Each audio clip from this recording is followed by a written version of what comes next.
Today we will discuss about the oxyacid of phosphorus. Oxyacid of phosphorus. Oxyacid of phosphorus. Phosphorus form several oxyacid like hypophosphorus acid. This is H3PO2. Hypophosphorus acid, orthophosphorus acid, orthophosphorus acid, phosphorus acid. This will be H3PO3, pyrophosphorus acid,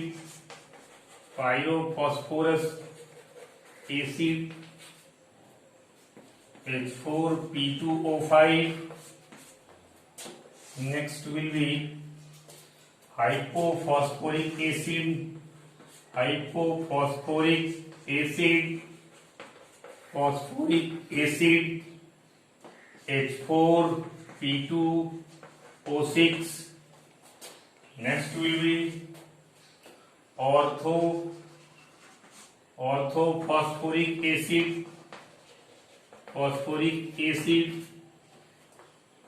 This will be H3PO4.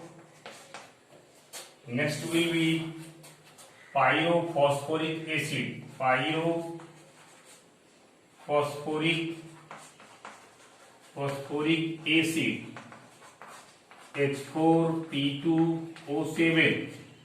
H4P2O7.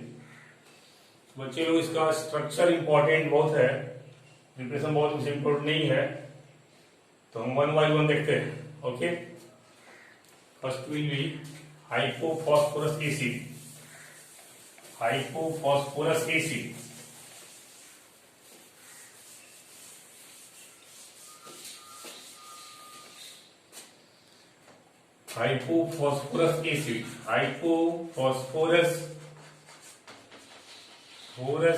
acid H3PO2. It is prepared by the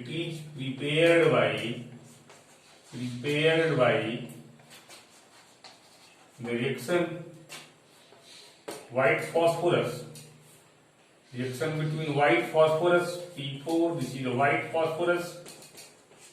When react with alkali sodium hydroxide, it produces sodium H2PO2 plus PH3. Just इसको balance कर दीजिए. Sodium 3 Na H2PO2 PH3.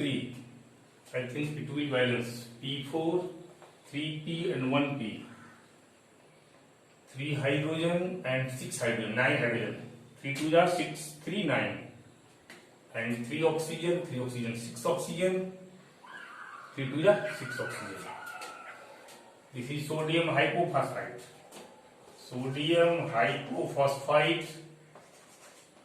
React with HCl. It produces H3PO2 plus NaCl. This is the hypophosphorus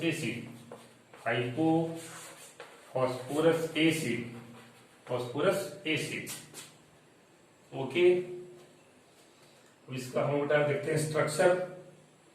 इसका structure कैसे बनता है देखते हैं. ठीक है, इसको मिटाएं.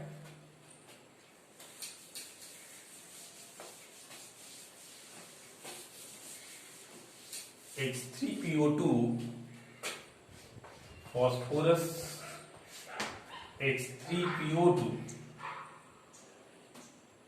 OH H phosphorus just tetrahedrally arranged with other surrounding atoms. Tetrahedrally arranged. Okay, there is only one ionizable hydrogen only one ionizable hydrogen. This is also known as acidic hydrogen. Acidic hydrogen. This is acidic hydrogen, and this hydrogen is reducing hydrogen. Reducing hydrogen.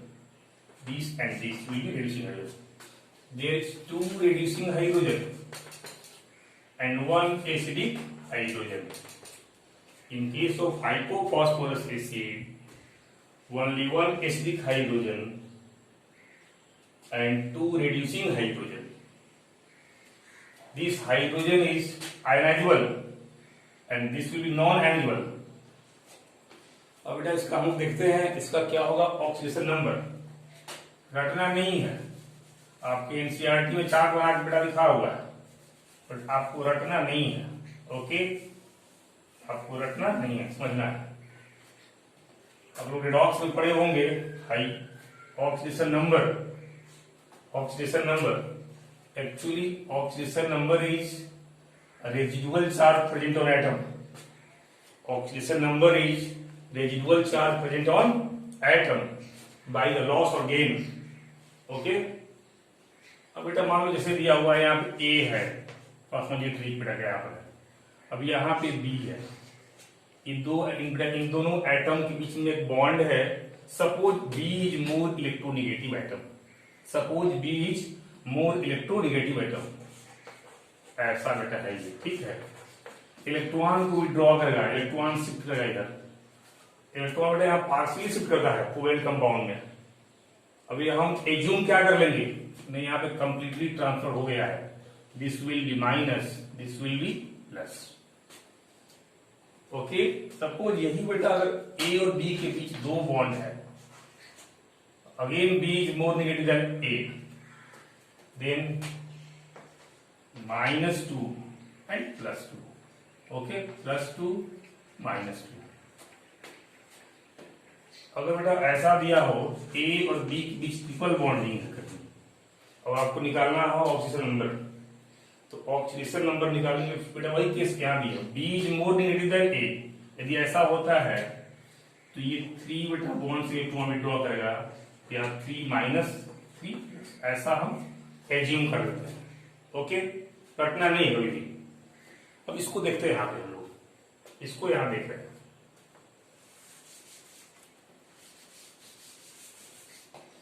आपको पता है oxygen जो है phosphorus से क्या है, more negative element है। अब ये इलेक्ट्रॉन यहां से 2 विड्रॉ करेगा, there will 2 minus charges. Then यहां का क्या होगा, यहाँ पे +2 होगा। यहाँ बेटा यहाँ ऑक्सीजन फिर यहाँ से सिंगल बॉन्ड से है, यहाँ पे क्या होगा -1, again +1 and hydrogen is more positive than phosphorus. मतलब फॉस्फोरस क्या यहाँ पे है, यहाँ पे फॉस्फोरस जो है ये मोर इलेक्ट्रोनेगेटिव देन हाइड्रोजन है। ये इलेक्ट्रॉन को विड्रॉ करेगा, यहाँ होगा -1, यहाँ होगा +1, अगेन ये विड्रॉ करेगा, यहाँ होगा -1, ये होगा +1। ठीक है, फाइनली हमको देखना क्या है, क्वेश्चन पूछा जाता है ऑक्सीडेशन स्टेट ऑफ फॉस्फोरस, यहाँ +3 -2 है। नेट क्या आएगा, फॉस्फोरस का जो ऑक्सीडेशन स्टेट आएगा वो +1 आएगा। क्या आएगा, +1 आएगा। And this acidic hydrogen decide the basicity of acid. This acidic hydrogen decide the basicity of acid और प्रोडक्टिविटी ऑफ एसिड। तो यहाँ ओनली 1 हाइड्रोजन एसिडिक हाइड्रोजन है, या 1 हाइड्रोजन बेटा जो है आयनाइजेबल हाइड्रोजन है, इसीलिए इसको बोलेंगे हम लोग monobasic acid. Hypophosphorous acid is monobasic acid, या हम बोलेंगे इसी बात को बोलेंगे बेसिसिटी विल बी 1, और you can say प्रोटिसिटी will be 1। ये आपका रहा हाइपोफॉस्फोरस एसिड। बेटा यहाँ पे रिड्यूसिंग हाइड्रोजन 2 है, एक यहाँ पे है, एक यहाँ पे है, इसीलिए ये स्ट्रॉन्ग रिड्यूसिंग एजेंट काम करता है, स्ट्रॉन्ग रिड्यूसिंग एजेंट का काम करता है। ओके, ये रहा आपका हाइपोफॉस्फोरस एसिड। इसको हम इरेज करें, इसको नोट कर लीजिए, जैसे करते हैं। अगला है आपका orthophosphorous acid. Next will B orthophosphorous acid. Next will B orthophosphorous acid. Orthophosphorous acid. Orthophosphorus acid H3PO3. It is prepared by the dissolution of P2O3 in water. It produces orthophosphorus acid H3PO3. Okay, or you can say just it is prepared by ECl3 react with 3H2O. Again it will form H3PO3 plus 3HCl. यहाँ बेटा P2O3 है, 3H2O है। I think ये balance नहीं है, इसको twice करिए। 3 2 या 6 हाइड्रोजन, 2 3 या 6 हाइड्रोजन, P2 इस 2P हो गया and P2O 3O 6 oxygen, balance हो गया। ऑर्थोफॉस्फोरस एसिड ये बैलेंस हो गया, ऐसे बन गया ये। अब इसका हम देखेंगे स्ट्रक्चर। इसको मिटा दें। Okay,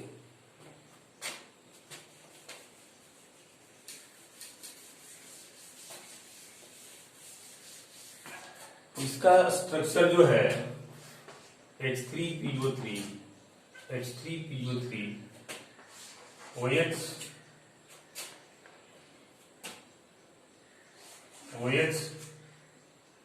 and hydrogen.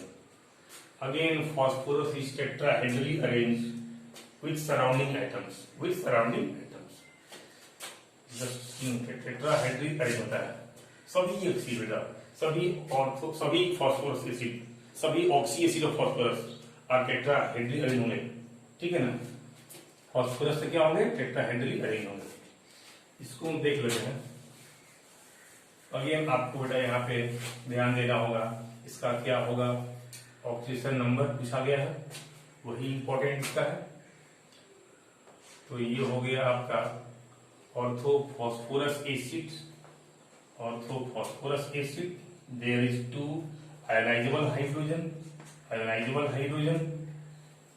So acidity यहाँ क्या होगा, सॉरी बेटा यहाँ बेसिसिटी क्या होगा, एसिड का हम चेक करते हैं बेसिसिटी यहाँ क्या होगा, यहाँ 2 होगा, इससे डाई बेसिक एसिड, ठीक है, और डाइप्रोटिक एसिड और dibasic acid. Basicity of acid 2 होगा यहाँ पे। अच्छा यहाँ देखते हैं क्या होता है ऑक्सीजन नंबर्स का। फॉस्फोरस का क्या होता है ऑक्सीजन स्टेट, यहाँ बेटा -2 होगा, यहाँ +2 होगा, यहाँ -2 यहाँ +2। अगेन यहाँ विड्रॉ करेगा -1, ये इससे -1 हुआ है, ये इससे लिया तो क्या हुआ है, माइनस होता है, यहाँ 1 हुआ है। ऑक्सीजन का क्या होता है अर्ली, जब ये होता है -2 होता है ऑक्सीजन का, एक इससे लिया हुआ एक इससे लेगा, तो यहाँ बेटा सोडियम यहाँ क्या आएगा, +1 आएगा। अगेन इसको देगा ये, यहाँ क्या आएगा, +1 आएगा, बट यहां से लेगा ये -1, +1। फाइनली यहाँ क्या हो गया, फाइनली यहाँ पे इसको ये खा गया और ये +3 आ गया, यानी फॉस्फोरस के लिए ऑक्सीजन कितना होगा, फॉस्फोरस के लिए ऑक्सीजन स्टेट +3 होगा, और ये डाइप्रोटिक एसिड होगा, ये क्या होगा, डाइप्रोटिक एसिड। अब जिसका ऑक्सीजन स्टेट इंटरमीडिएट होता है, जैसे फॉस्फोरस क्या होता है -3 to +5 हुआ, ये रेंज है, ये क्या है, रेंज। ऐसा क्यों होगा सर, बेटा ये जो है नाइट्रोजन फैमिली बिलोंग करता है, नाइट्रोजन फॉस्फोरस, तो नाइट्रोजन बस क्या होता है N7 2 और 5, लाइक दिस फॉस्फोरस 15 2 8 5, सब में बेटा क्या आएगा लास्ट में, सब में 5 आएगा। या तो 3 इलेक्ट्रॉन लेगा, या तो ऑक्टेट पूरा करने के लिए क्या होगा, ये 3 इलेक्ट्रॉन को लेगा तो -3 होगा, या फिर 5 इलेक्ट्रॉन को डोनेट करेगा तो +5, ये रेंज का है। Maximum +5, minimum -3। जब इंटरमीडिएट में होता है उसके लिए हम क्या शो करता है, जो इंटरमीडिएट में होता है वो oxidising agent as well as reducing agent both होता है, दोनों होता है। तो अगला पॉइंट आपका होगा, इसको मिटा दें, इसको मिटा दे रहे हैं। आपका अगला पॉइंट जो होगा बेटा इसमें होगा orthophosphoric acid behave as H3PO3, it behave as oxidising agent as well as reducing agent. So it undergoes disproportionation to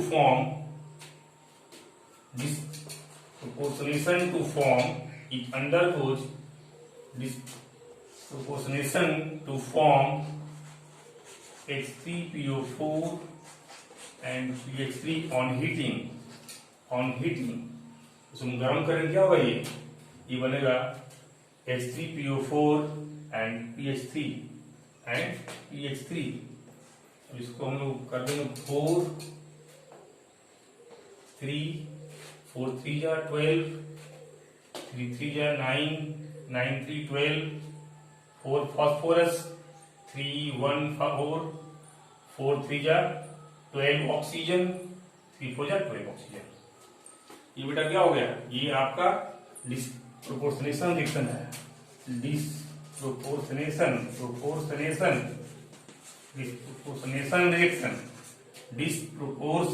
reaction. इसमें क्या होता है, एक ही एलिमेंट ऑक्सीडाइज भी होगा और रेड्यूस भी होगा।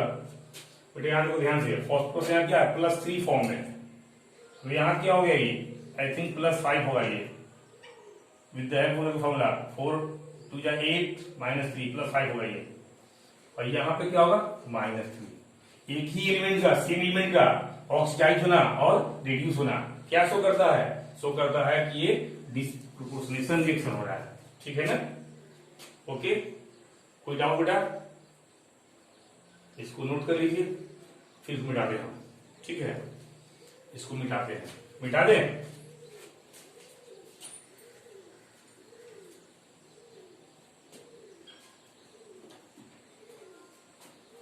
मिटा दें ना। अगला बेटा आपका है, next will be pyrophosphorous acid. Phosphorous acid H4P2O5 okay.